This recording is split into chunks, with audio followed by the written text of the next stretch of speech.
Mesdames et messieurs, bonjour. Je suis tout à fait ravi de vous retrouver dans cette nouvelle édition de votre émission semi-hebdomadaire. L'Égypte à une, votre fenêtre sur le monde égyptien, votre fenêtre sur les grands événements qui ont marqué que ce soit la scène politique, économique ou même la scène du tourisme ici en Égypte. Et durant les derniers jours, très vite, nous allons commencer cette nouvelle tournée dans le monde égyptien par des activités présidentielles.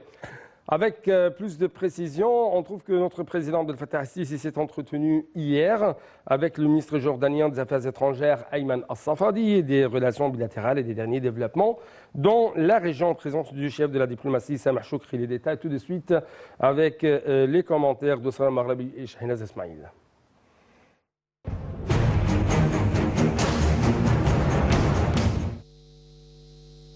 Au cours de la rencontre entre le président Abdel Fattah el-Sisi et le ministre jordanien des Affaires étrangères Ayman Safadi, le chef de l'État a transmis ses salutations au roi Abdallah II de Jordanie, exprimant son aspiration à poursuivre la coordination entre les deux pays sur les différents niveaux, que ce soit bilatéralement ou trilatéral avec l'Irak, en particulier à la lumière des défis majeurs que relève la région et des rapports historiques étroits entre l'Égypte et la Jordanie aux échelons officiels et populaires. C'est ce qu'a déclaré le porte-parole de la présidence, l'ambassadeur Bassam Radi. Pour sa part, le ministre jordanien des Affaires étrangères, Ayman Safadi, a transmis les salutations du souverain hachémite, affirmant le souci de la Jordanie de poursuivre la coordination et la consultation avec l'Égypte sur divers niveaux et à la lumière du rôle égyptien axial dans la région, ce qui contribue à faire face aux défis communs que traverse la nation arabe. La rencontre a porté sur les relations bilatérales qui ont pris de l'ampleur ces dernières années grâce à la solidité des rapports personnels entre le président el-Sisi et le roi Abdallah II, selon le porte-parole. Les dernières évolutions de la région, notamment le processus de paix au Proche-Orient, ont été discutées. Les deux parties sont convenues d'intensifier les efforts internationaux pour régler la cause palestinienne, conformément aux résolutions de la légitimité internationale, afin de reprendre les négociations. Concernant la situation en Libye, M. el-Sisi a affirmé que l'objectif principal était de maintenir la situation actuelle conformément aux lignes énoncées afin de trouver une solution radicale et globale pour rétablir la stabilité et la sécurité en Libye à travers le volet politique, les recommandations de la conférence de Berlin et la déclaration du Caire jusqu'à l'organisation des élections. Le chef de l'État a souligné que la coordination conjointe, la volonté et l'unification des positions arabes imposeraient des paramètres pour la sécurité nationale arabe.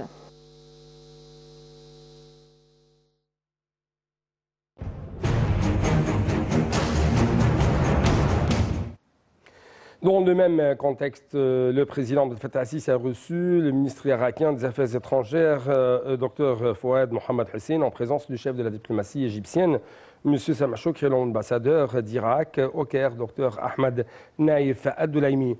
Le porte-parole de la présidence a déclaré que le ministre irakien avait transmis un message au président el-Sisi de la part du premier ministre irakien, Mustafa al-Kazimi, qui comprenait l'éloge des liens fraternels historiques qui lie les deux pays frères. Les explications tout de suite avec Shahinaz Ismail Marwa et Salam Arabi.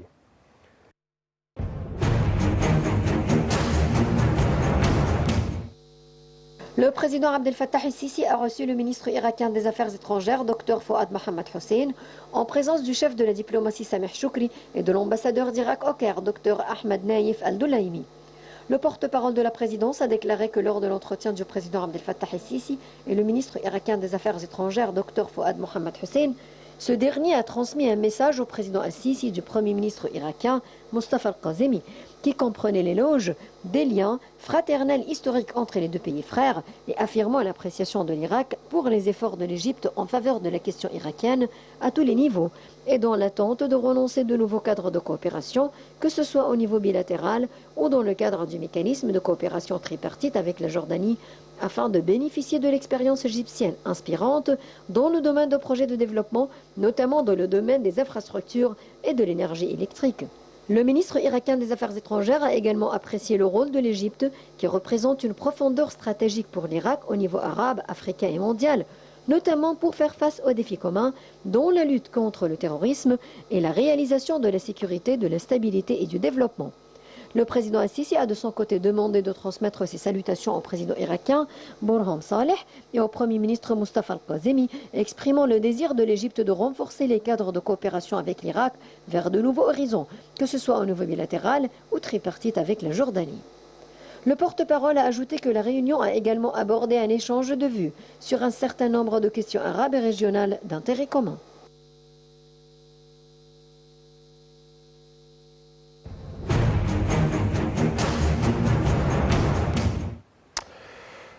Suite à ça, les préparatifs pour la tenue prochainement des réunions du Haut Comité irako-égyptien à Bagdad en Irak ont été examinés lundi par le Premier ministre, Dr Mustafa Madbouli, le ministre irakien des Affaires étrangères Fouad Hussein. Monsieur Madbouli avait reçu lundi Monsieur Fouad Hussein en présence du ministre adjoint des Affaires étrangères en charge du dossier arabe et de l'ambassadeur d'Irak en Égypte, Monsieur Yasser Osman. Les relations égypto-irakiennes sont centrales à travers les époques, c'est ce qu'a souligné le Premier ministre, ajoutant qu'il fallait forcément travailler dans la prochaine période afin de renforcer les relations bilatérales tous azimuts. Le chef du gouvernement a fait part de son souhait que les réunions des hauts comités conjoints se tiennent prochainement afin de se mettre d'accord sur le dossier de coopération entre l'Égypte et l'Irak. Le chef de la diplomatie égyptienne, M. Samar Choukri, a salué son homologue irakien Fouad Hussein, confirmant la présence d'une volonté politique entre l'Irak et l'Égypte destinée à renforcer les liens de coopération sur une base solide qui rapproche les deux pays. Choukri a révélé qu'un comité mixte égypto-irakien se tiendra à Bagdad à la fin du mois, mettant ainsi en exergue la solidité et la profondeur des relations entre les deux pays. Pour sa part, le ministre irakien des Affaires étrangères a ajouté que le Caire jouait un rôle pionnier à travers ses relations régionales et internationales, expliquant qu'un certain nombre de dossiers régionaux d'intérêt commun ont été discutés. M. Samar Choukri a également poursuivi que les réunions tripartites entre l'Égypte, l'Irak et la Jordanie visant à renforcer et activer les domaines de coopération entre les trois pays, à surmonter les obstacles qui entravent le lancement de ces réunions. Et de confirmer qu'il avait été convenu lors du récent comité suprême des trois pays en Jordanie d'activer ce qui sert les intérêts des trois pays, expliquant qu'un certain nombre de problèmes liés à la région et aux défis auxquels les trois pays sont confrontés étaient au centre des discussions. Le chef de la diplomatie a jeté la lumière sur le partenariat stratégique avec l'Irak servant à renforcer la coopération, à défendre les intérêts arabes, indiquant ainsi l'existence de défis de taille commune se dressant face à l'Irak.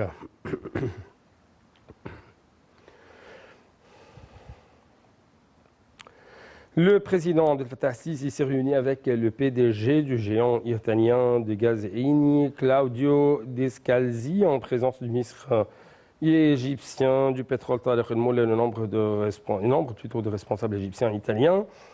La réunion a principalement porté sur le suivi des activités d'Eni en Égypte et les moyens susceptibles d'étendre ces activités de prospection des découvertes afin de majorer les ressources de l'État en gaz et en pétrole.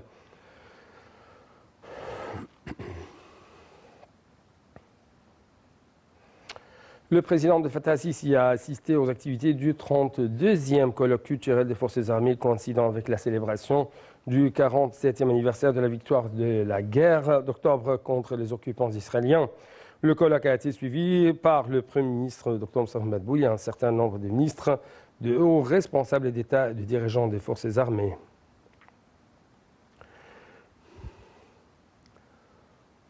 Sur le plan africain, le président Abdel Fattah al-Sisi a reçu un appel téléphonique de la part du président du Burkina Faso, M. Roch-Marc Christian Kaboré.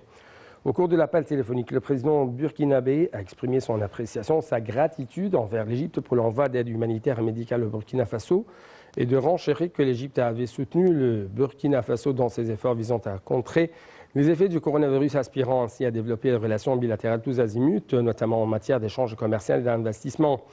Le président aussi a également souligné qu'il salue le renforcement de la coopération bilatérale avec le côté burkinabé, notamment en vue de soutenir les efforts de développement dans ce pays. L'appel a également porté sur les récentes évolutions dans les dossiers africains, surtout la sécurité et la lutte contre le terrorisme dans la région du Sahel.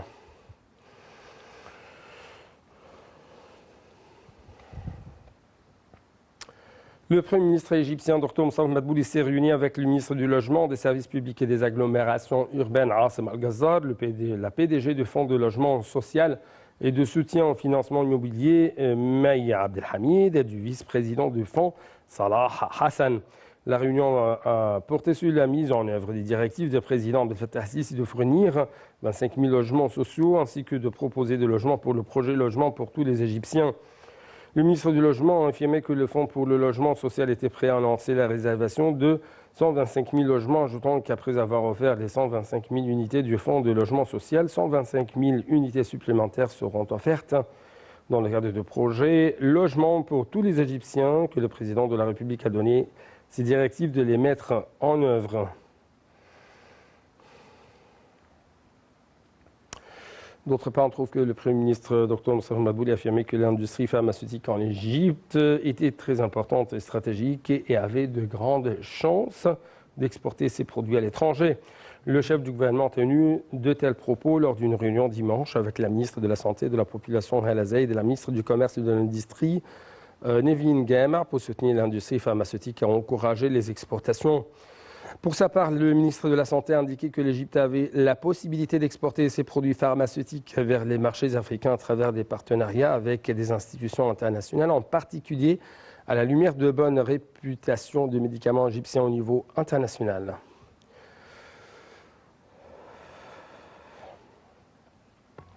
Une toute petite pause après ça, on va vous accompagner dans une sorte de tournée dans le monde des chiffres, dans le monde de l'économie égyptienne.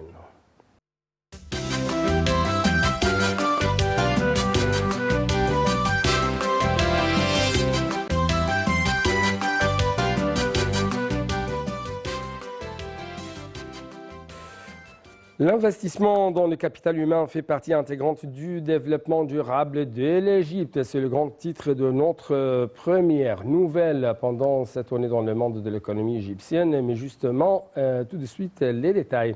En fait, la ministre de la Coopération internationale et le gouverneur d'Égypte auprès de la Banque mondiale, Dr Rani Al-Mashat, a participé à la réunion des gouverneurs des pays arabes. Auprès du groupe de la Banque mondiale tenu avec le président de la Banque mondiale, M. David Malpass, en marge de réunion virtuelle d'automne de la Banque mondiale. C'est ainsi qu'on trouve que Dr Rani Al-Mashat a appelé les institutions internationales à augmenter le financement destiné au développement qui a commencé à baisser récemment pour soutenir la capacité des pays à réaliser le développement. Sarah Marabi et Shahinaz Ismail qui vont vous donner les explications.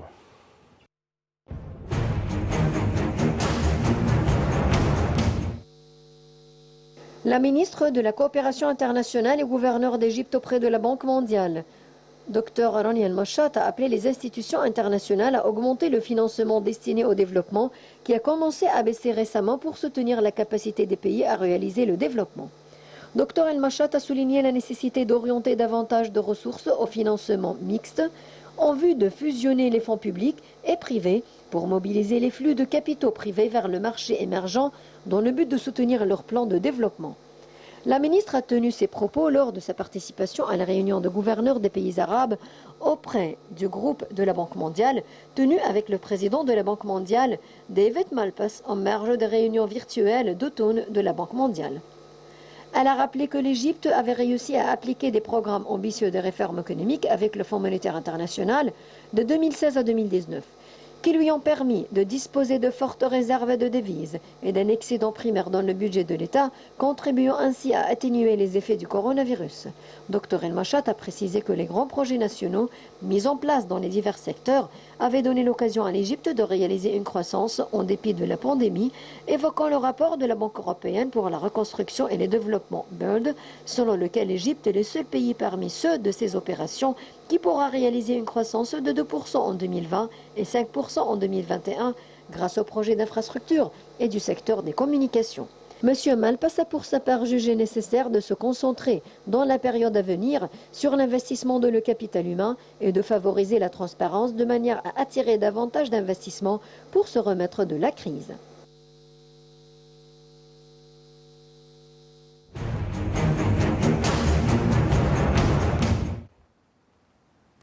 Nous restons toujours avec les déclarations faites par la ministre de la Coopération internationale, Dr Rania Al-Mashat, qui a félicité vendredi le Programme alimentaire mondial, PAM, pour avoir remporté le prix Nobel de la paix grâce à ses efforts de lutte contre la faim et pour sa contribution à l'amélioration des conditions de paix. Elle a déclaré qu'un tel prix revêt une importance particulière dans le cadre d'une coopération multilatérale pour assurer le développement. Le partenariat entre l'Égypte et le PAM, un des programmes des Nations Unies, s'étend sur plus de 5 ans, au cours desquels le gouvernement a soutenu le programme de développement durable en répondant aux besoins immédiats des groupes de citoyens les plus nécessiteux et en soutenant des programmes de développement dans tous les domaines. D'autre part, la ministre du Plan de développement économique, Hala Saïd, a déclaré que l'État accordait un vif intérêt à la relocalisation locale des objectifs de développement durable, ODD, en vue de réaliser le principe de la croissance inclusive, durable, le développement régional équilibré étant un pilier fondamental de la vision d'Égypte 2030. Dans un communiqué diffusé vendredi, Mme Saïd a indiqué que le ministère œuvrait avec les partenariats avec les partenaires locaux et régionaux à mettre en place des projets d'exécution qui définissent ces objectifs quantitatifs pour chacun des OED au niveau des gouvernorats afin d'optimiser les bénéfices des avantages comparatifs du gouvernorat et région égyptien. Elle a ajouté que les investissements étaient dirigés d'une manière plus efficace et efficiente vers les gouvernorats en manque de développement en vue d'y renforcer les efforts de l'État au niveau de la réalisation des projets de développement. Le ministre égyptien du développement local, M. Mahmoud Sha'raoui, a examiné avec le gouverneur de Damiette, Manal Awad, un certain nombre de projets de développement de services en cours d'exécution dans le gouvernorat. Il a examiné également lors de la réunion tenue au siège du ministère les derniers développements liés à la construction d'un abattoir automatique sur une superficie de 12 fédans avec un coût de 160 millions de livres égyptiennes. Ce projet intervient, ou plutôt s'inscrit dans le cadre du plan du ministère qui consiste à exécuter un projet intégré permettant de développer l'industrie de la viande et à créer de nouveaux emplois.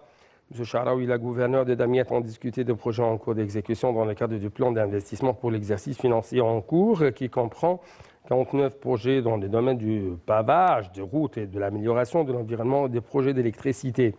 Il a insisté sur la nécessité de suivre continuellement les taux d'exécution de projets vitaux concernant la vie des citoyens dans le gouvernorat pour les achever selon les calendriers fixés, signalant l'importance de poursuivre les efforts en cours en vue d'améliorer le niveau des services offerts aux citoyens. M. Sha'raoui a également passé en revue avec Mme Awad les efforts des services exécutés permettant de faire face aux éventuelles inondations, les préparatifs pour la nouvelle année scolaire, la prise des mesures de prévention contre le coronavirus et les travaux de stérilisation de désinfection.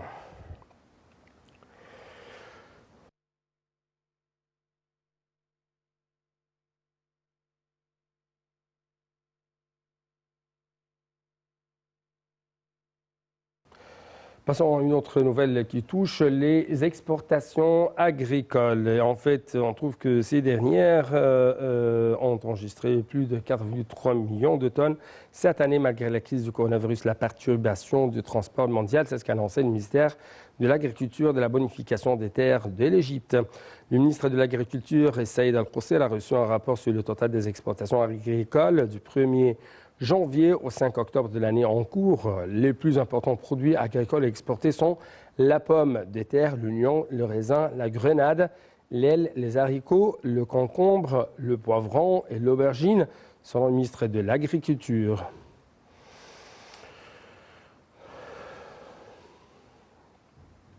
Le coton égyptien jouit de grands avantages concurrentiels sur divers marchés mondiaux.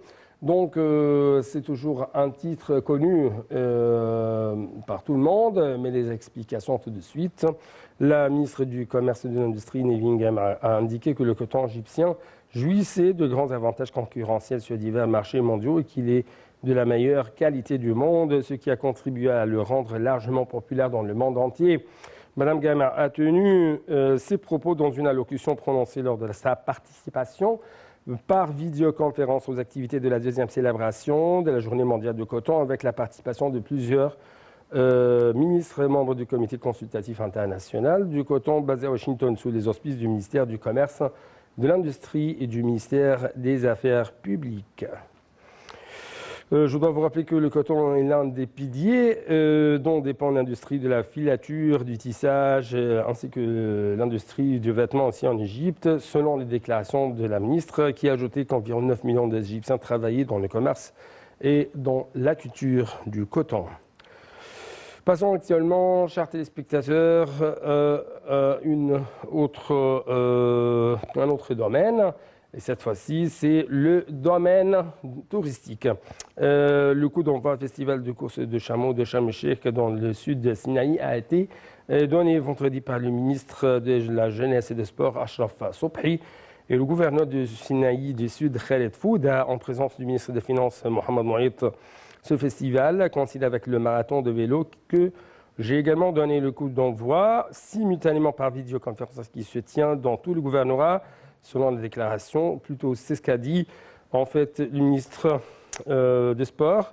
Selon le ministre de la Jeunesse et des Sports, les activités sportives montrent la détermination de la direction politique à promouvoir la santé du peuple égyptien tout en prenant des mesures pertinentes de prévention contre le coronavirus afin de protéger la santé des sportifs et amateurs participant aux compétitions organisées par le ministère.